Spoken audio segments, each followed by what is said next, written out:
Olá, sejam bem-vindos mais uma vez aqui ao meu canal. Hoje a gente vai falar um pouco sobre esse clássico maravilhoso do Victor Hugo, chamado Corcunda de Notre Dame.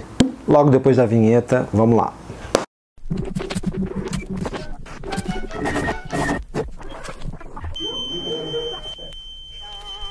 Bom, esse é o primeiro livro do Victor Hugo que eu trago aqui para o canal. A gente leu ele no meu clube de leitura. Aliás, se você quiser fazer parte do nosso clubinho de leitura aqui do canal, basta ser um apoiador. Você apoia o canal clicando no link aqui embaixo, no link do Catarse. Você se torna um apoiador e você participa com a gente do nosso clube do livro. Todo mês a gente lê um clássico da literatura diferente. Bom, e eu resolvi trazer aqui também para o canal alguns comentários sobre essa leitura tão engrandecedora, tão deliciosa que foi ler o Corcunda de Notre Dame do Victor Hugo. O Victor Hugo é um autor que dispensa qualquer tipo de apresentação, um autor fantástico, fabuloso, um homem que atravessou assim o século XIX, escrevendo peças de teatro, poemas, mas sobretudo o que chega até nós são esses romances maravilhosos como Os Miseráveis, que é um absurdo. Aliás, preciso fazer uma releitura dos Miseráveis em breve. Os Trabalhadores do Mar e o Corcunda de Notre Dame. Como todos os outros, é um livro perfeito, magistral, sublime. Ele é um livro, acho que desses grandes livros do Victor Hugo, o Corcunda de Notre Dame é talvez o primeiro, porque ele foi escrito em 1831. Quando ele foi escrito em 1831, ele ainda se chamava Notre Dame de Paris.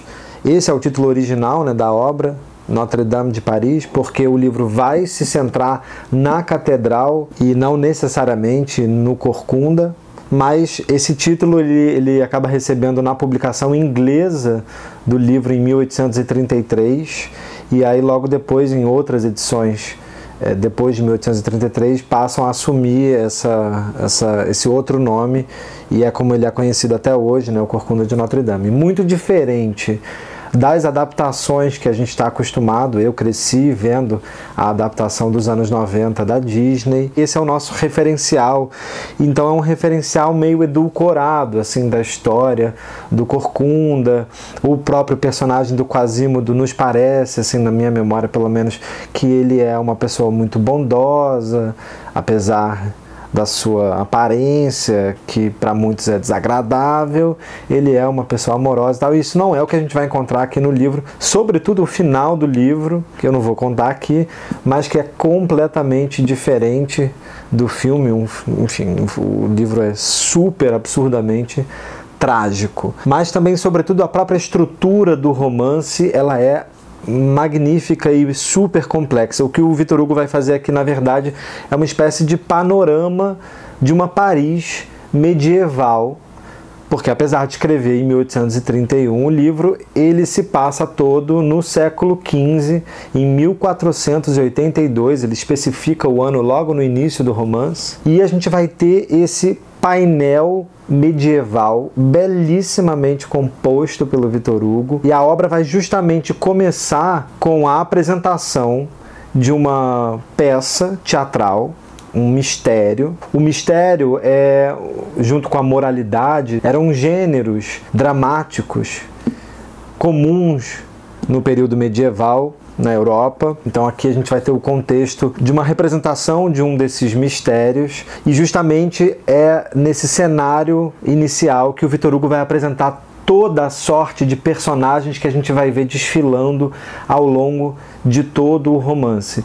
São personagens que vão desde a nobreza, dos reis, do clero, e também do mais baixo popular, da ralé, dos miseráveis, dos estrupiados, assim como ele faz também lá nos Miseráveis.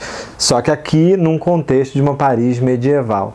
Então a gente vai ver esses personagens desfilando, e é muito curioso porque logo no início ele já apresenta todo essa tapeçaria magnífica, com todas essas criaturas que existiam ali no período medieval esperando essa peça acontecer. Tá lá o autor dessa peça, que é o Pierre Gringoire, que é um dos personagens principais do livro. O livro tem alguns personagens principais que vão se dividindo, né, ao longo de toda a estrutura da trama.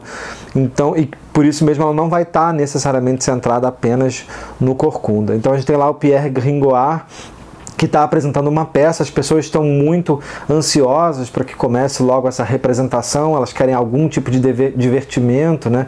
São os poucos dias de celebração que se tem para poder pensar em outra coisa que não seja o fastio da vida cotidiana, dos trabalhos exaustivos do povo que viviam ali nos feudos de Paris. O Victor Hugo também vai dar pra gente um mapa, literalmente um mapa, descrevendo como era, como funcionava, como era a arquitetura, como eram as casas, como eram as vestimentas de toda essa Paris do século XV, como se dividia a cidade em três, se dividia entre a cidade em si, o centro, a ilha de la Cité, que fica, onde fica a catedral, e a universidade.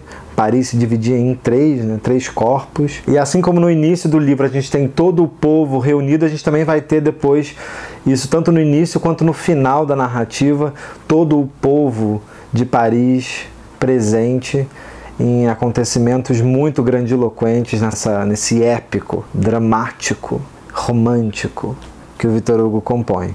Então essa peça começa, ela está sendo feita ali em homenagem para a chegada de alguns embaixadores flamengos que estão chegando para um casamento de nobres que vai ter. E por ocasião dessa recepção desses embaixadores, eles estão fazendo esse grande evento, justamente com essa representação dessa peça. E aí a descrição da representação da peça, bem medieval, em que os personagens na verdade são alegorias. Você tem personagens que não são indivíduos, mas são alegorias. Um personagem representa a nobreza, o outro personagem representa o clero, o outro representa a mercadoria, o outro personagem representa a lavoura. Então esses personagens são alegorias que não são individualizadas. Isso é muito característico ali do teatro medieval. A gente tem uma descrição de uma dramatização de um espetáculo muito característico do período medieval, logo no início. Só que daqui a pouco ninguém mais liga muito para essa peça e eles resolvem, tá ali todo o povo começa a achar aquilo meio chato, aqueles versos. O Gringoire, que é o personagem que é o dramaturgo desse espetáculo, fica chateadíssimo que ninguém preste atenção no espetáculo dele, ele que é um miserável, que não tem grana, não tem onde cair morto. E aí logo eles começam a se interessar por outra coisa e alguém sugere eles fazerem um concurso de caretas, um concurso para ver quem faz a careta mais horrorosa de todas, e assim então eles podem eleger, uma coisa que era um costume nessas festividades medievais, eleger o Papa dos Bufos, o pai dos bobos. Havia no espetáculo não sei qual vertigem particular, não sei qual força de embriaguez e fascínio, que se imagina então uma série de rostos se apresentando sucessivamente em todas as suas formas geométricas, do triângulo ao trapézio, do cone ao poliedro. Todas as expressões humanas começaram a aparecer e surgir, da cólera à luxúria, todas as idades, das rugas do recém-nascido às rugas de uma velha moribunda, todas as fantasmagorias religiosas, do fauno a Beuzebu, todos os perfis animais, de focinho ao bico, das ventas à tromba, que se imaginem todas as carrancas da Pont Neuf, verdadeiros pesadelos, ganhando vida e fôlego e vindo uma de cada vez nos olhar de frente, com uma expressão abrasadora, que se imaginem todas as máscaras do Carnaval de Veneza a se sucederem diante do seu Lorient, que se imagine então, resumindo, um verdadeiro caleidoscópio humano. E esse caleidoscópio humano é que ele vai desfilando diante da gente, a gente vai vendo se transformar ao longo de toda a narrativa. E aí então aparece o rosto do Quasímodo, esse personagem tão emblemático da literatura. Era de fato uma careta maravilhosa que brilhava naquele momento no vão aberto da rosácea. Após tantas figuras pentagonais, hexagonais e heteróclitas sucedendo-se na abertura, sem realizar o ideal do grotesco que se formara nas imaginações imaginadas por aquela orgia, só mesmo para rebanhar os votos, aquela careta sublime que acabava de deslumbrar a plateia. Não vamos dar ao leitor uma ideia do nariz tetraédrico, da boca em ferradura, do olho esquerdo minúsculo e obstruído por uma desgrenhada sobrancelha ruiva, enquanto o direito desaparecia por completo sob uma imensa verruga. Dos dentes desordenados, desfalcados, parecendo ameias de uma fortaleza, a beiçola calejada em que um daqueles dentes se posicionava como a presa de um elefante. O queixo bifurcado e, sobretudo, a fisionomia, uma mistura de malícia, de espanto e de tristeza. A sua pessoa inteira era uma careta só. Uma cabeçorra espetada de cabelos ruivos, entre os dois ombros uma enorme corcunda cujo peso se compensava à frente. Um sistema de coxas e pernas tão estranhamente disposto que elas só se encostavam à altura dos joelhos, e vistas de frente pareciam dois arcos de foice que se juntassem pelo cabo.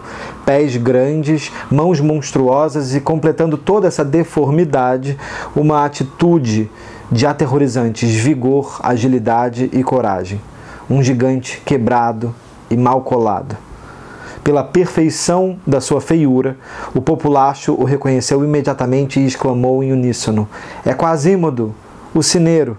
É Quasímodo, o Corcunda de Notre Dame! Quasímodo, o Caolho! Quasímodo, o Coxo! É a mais bela feiura que já vimos na vida."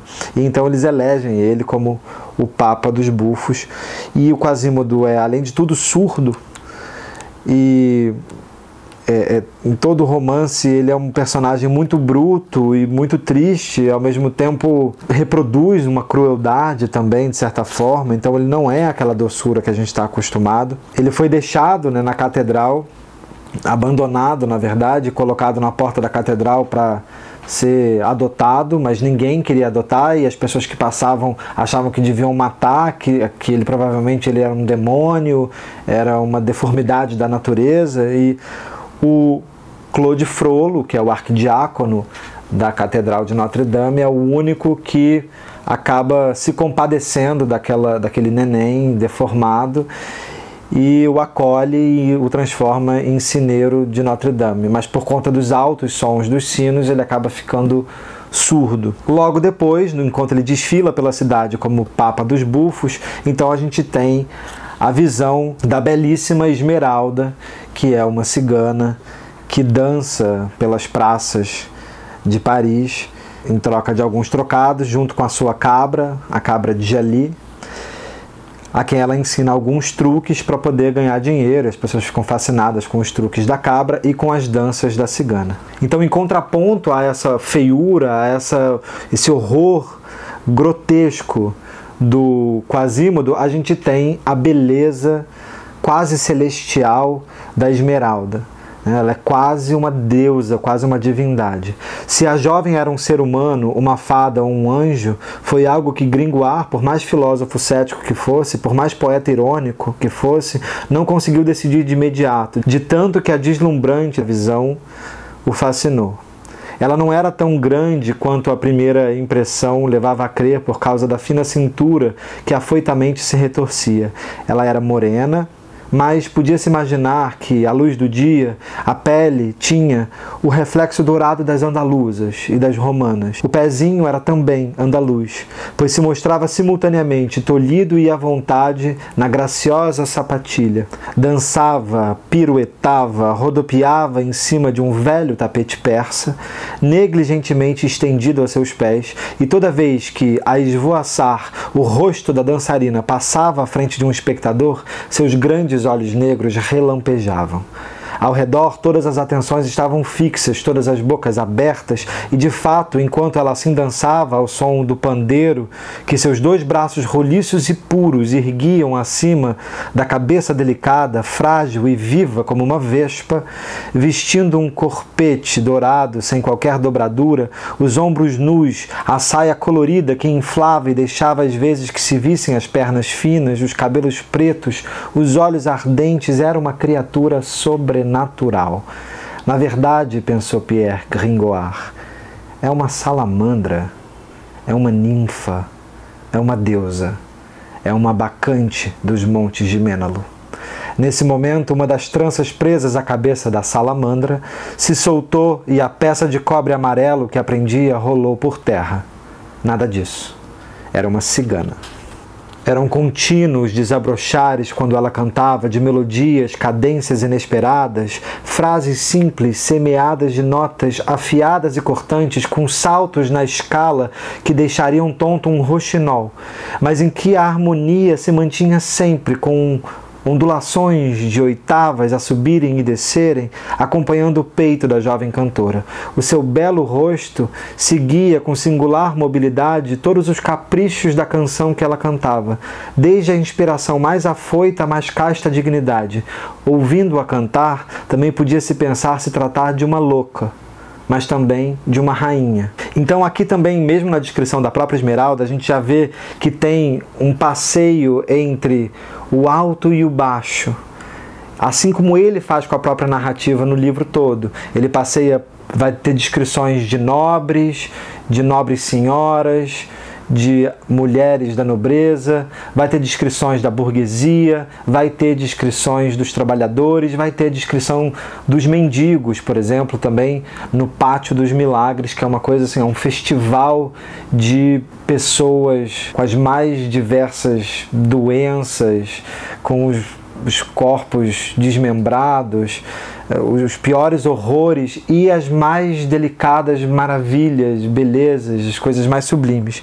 Isso faz lembrar, né, o ensaio famoso que o Victor Hugo escreve, na verdade como prefácio da peça Cromwell, que ele escreve, chamado Do Grotesco e do Sublime, que é um tratado sobre a arte romântica, sobre o romantismo, em que ele vai dizer que o romantismo deveria se preocupar justamente com essa mistura, essa mescla entre o alto e o baixo, entre o grotesco e o sublime, entre o feio e o belo. No pensamento dos românticos, no pensamento dos modernos, o grotesco tem um papel imenso. Justamente o romantismo que prezava essa fecunda união do grotesco com o sublime.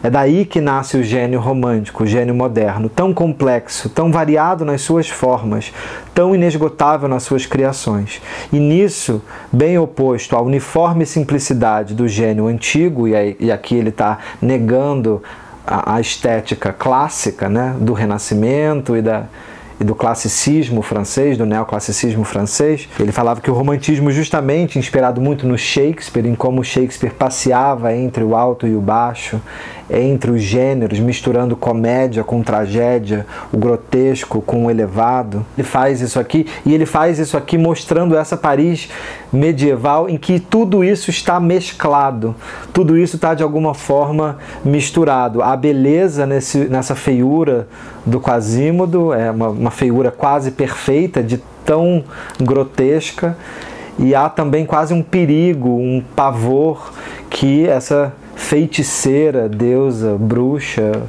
maravilhosa, lindíssima, da Esmeralda também acaba, e toda a desgraça, toda a sorte de desgraça que ela vai fazer, vão acabar desenrolando por conta dela, da pobre coitada, que na verdade é super ingênua. Ela é uma personagem diferente do desenho, ela é uma personagem até muito ingênua e muito apaixonada, que ela se apaixona perdidamente por um capitão da guarda real, que é o capitão Phoebus, que aliás é um personagem detestável, ele é horrível, eu odeio o capitão Phoebus. Ele é um desgraçado, e o capitão Phoebus está prometido para uma outra jovem, a Flor de Lis, que é uma jovem da nobreza, e ele não está muito interessado, mas quer empurrar ele para esse casamento, e o interesse que ele tem pela Esmeralda é só um interesse sexual, é puro tesão, assim. Ele é mais um dos milhões de homens que caem perdidamente fascinados pela beleza dela, mas ele não está nem um pouco interessado em se envolver com ela de alguma forma. E ela fica perdidamente apaixonada. Tem também uma outra personagem que é uma velha mendiga, que está num lugar que ele chama de o Buraco dos Ratos, que é uma espécie de claustro, é um buraco mesmo, gradeado, é uma espécie de cela em que ficavam algumas pessoas que desistiam de viver e se trancavam por conta própria, ou por motivos religiosos, de devoção absoluta, ou para entrar em êxtase religioso, ou para poder pura e simplesmente desistir da vida, mas sem necessariamente se matar, ficar vivendo ali numa renúncia de tudo, numa renúncia da vida. Tem essa mulher, essa velha, a velha do buraco dos ratos, que fica ali definhando e que odeia muito a Esmeralda, odeia aquela cigana.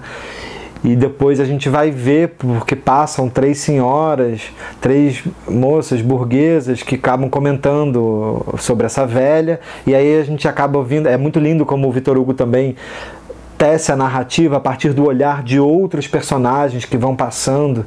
Então, com isso, a gente tem toda hora o olhar desse romance saltando de pessoas para pessoas, de circunstâncias para outras circunstâncias.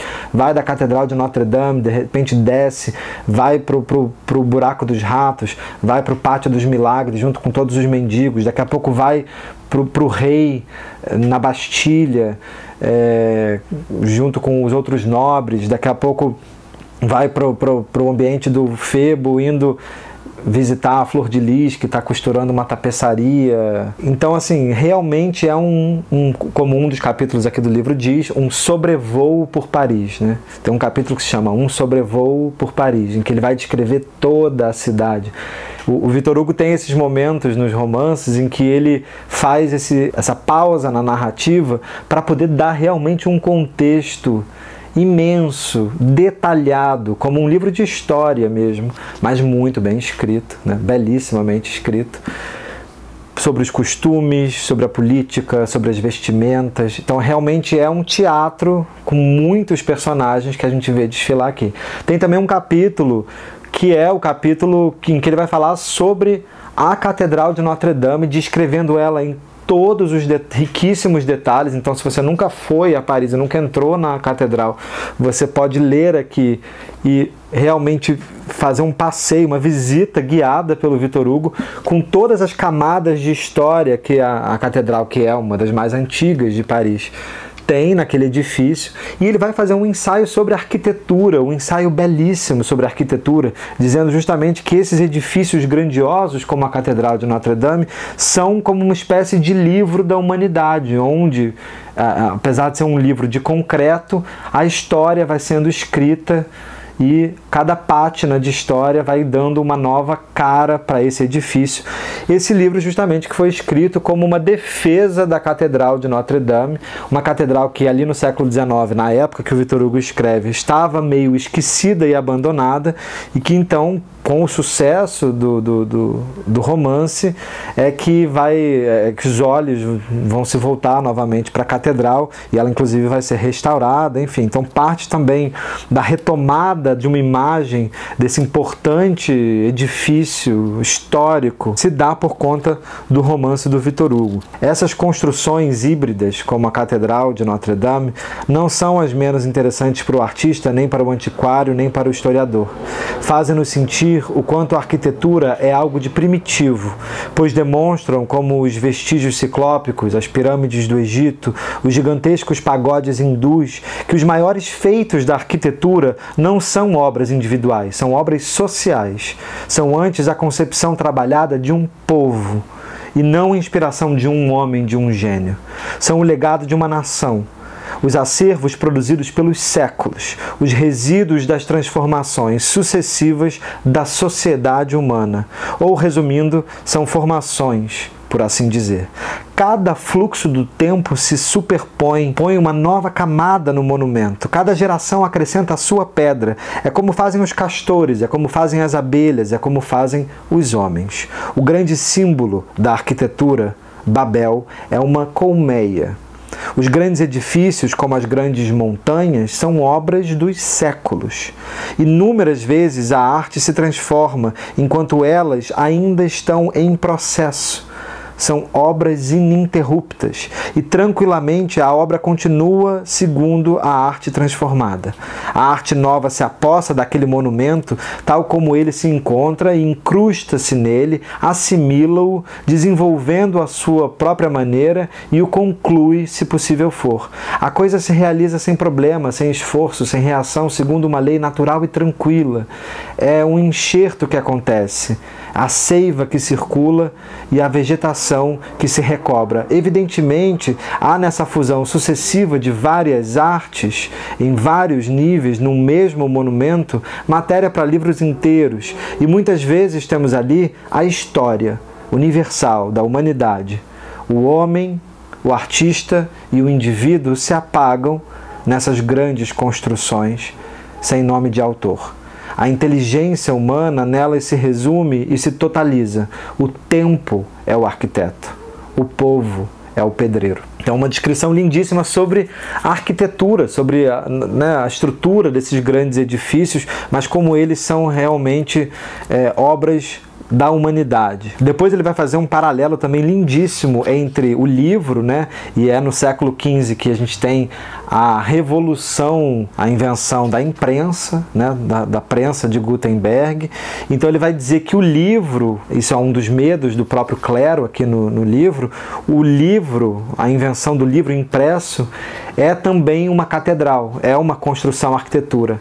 E ela então vai ser mais difícil de destruir, muito mais difícil destruir as ideias que se propagam a partir da invenção da imprensa do que destruir a catedral. Um livro se faz muito rápido e custa muito menos, custa tão pouco ir tão longe. A Bíblia, por exemplo, é como as pirâmides, a Ilíada como Paternon, Homero como Fídias, Dante é a última igreja românica do século XIII, Shakespeare no século XVI, a última catedral gótica. O gênero humano tem 2 livros, 2 registros, 2 testamentos, a alvenaria, a arquitetura e a imprensa, a Bíblia de pedra e a Bíblia de papel. Sem dúvida, quando se contemplam essas 2 Bíblias tão amplamente abertas ao longo dos séculos, pode-se lamentar a majestade visível da escrita de granito com seus gigantescos alfabetos formulados em colunatas, em pilonos e em obeliscos. Essas espécies de montanhas feitas pelo homem que cobrem o mundo e o passado, desde a pirâmide até o campanário. É preciso reler o passado nessas páginas de mármore. É preciso admirar e incessantemente folhear de novo o livro escrito pela arquitetura, mas sem negar a grandeza do edifício que, por sua vez, a imprensa ergue. O livro é também um edifício colossal. Trata-se de uma figura cuja cabeça monstruosa se perde nas brumas profundas do futuro. O livro é um formigueiro de inteligências, uma colmeia a qual todas as imaginações, essas abelhas douradas, trazem o seu mel. Um edifício de 1000 andares. O livro é um edifício de 1000 andares. Num ponto ou no outro desembocam em suas rampas as cavernas tenebrosas da ciência, que se entrecruzam em suas entranhas por toda a superfície desse edifício.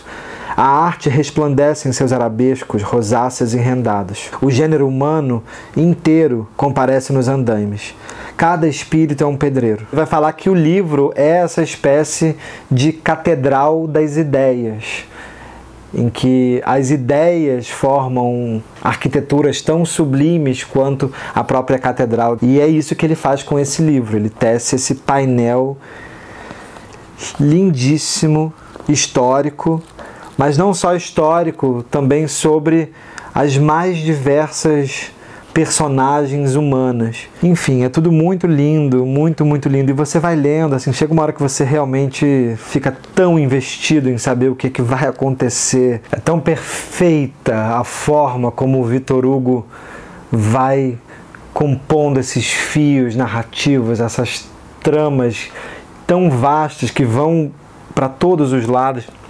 Enfim, um livro maravilhoso, obra-prima mesmo da literatura. Leiam. Quem nunca leu, não se contentem com as adaptações de filmes, que podem ser até muito legais, mas assim, o livro é uma obra-prima.